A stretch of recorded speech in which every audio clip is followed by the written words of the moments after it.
എമ്മാനുവേൽ എമ്മാനുവേൽ നിന്നോട് കൂടെ വാഴുന്നു. സിനഗോഗ്. കർത്താവിന്റെ ആത്മാവിന്റെ മേലുണ്ട്. ദരിദ്രരെ സുവിശേഷം അറിയിക്കാൻ അവിടുന്ന് തന്നെ അഭിഷേകം ചെയ്തിരിക്കുന്നു.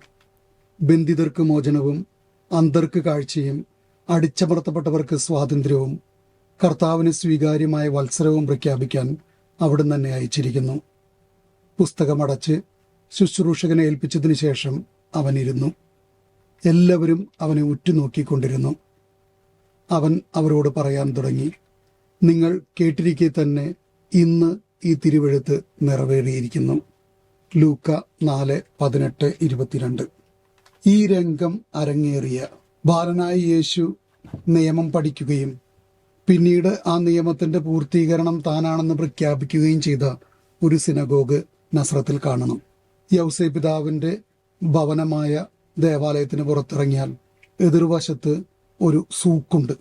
ഈ സൂക്കിലൂടെ അല്പം നടന്നാൽ ഗ്രീക്ക് മെൽക്കൈറ്റ്സിന്റെ ഇടവക ദൈവാലയം, അതിനോട് ചേർന്നുള്ള പള്ളി. ഇത് ഈ സിനഗോഗാണെന്നാണ് വിശ്വസിക്കുന്നത്. 1741 ഫ്രാൻസിസ്കൻസ് പണിത് 1771 ഗ്രീക്ക് കത്തോലിക്കർക്ക് കൈമാറിയതാണ് ഈ സ്ഥലം. കുരിശുദ്ധ കാലഘട്ടത്തിലുണ്ടായിരുന്ന ദൈവാലയത്തിന്റെ അടിത്തറമേലാണിത് പണിയപ്പെട്ടിരിക്കുന്നത്.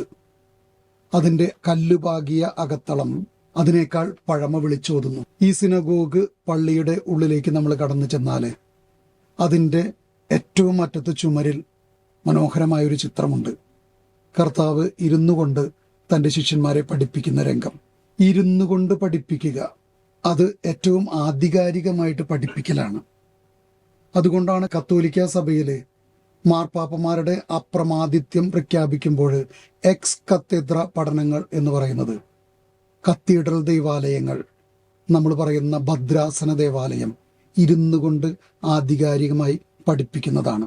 നമ്മുടെ ജീവിതത്തിന്റെ ദൗത്യം എന്തെന്നും അത് പ്രാവർത്തികമാക്കാനുള്ള മാർഗങ്ങൾ എന്തെന്നും അത് ഏതൊക്കെ വഴിയിലൂടെ എങ്ങനെ പ്രാവർത്തികമാക്കണമെന്നുമുള്ളതിനെക്കുറിച്ച് നമുക്കൊരു വ്യക്തതയുണ്ടാകണം എന്നാണ് കർത്താവ് തന്റെ ദൗത്യം വെളിപ്പെടുത്തിയ ഈ സിനഗോഗ് നമ്മെ പഠിപ്പിക്കുക, ഓർമ്മിപ്പിക്കുക. ഈശോ മിശിഹായ്ക്ക് സ്തുതിയായിരിക്കട്ടെ. ദൈവം നിന്നിൽ വാഴുന്നു.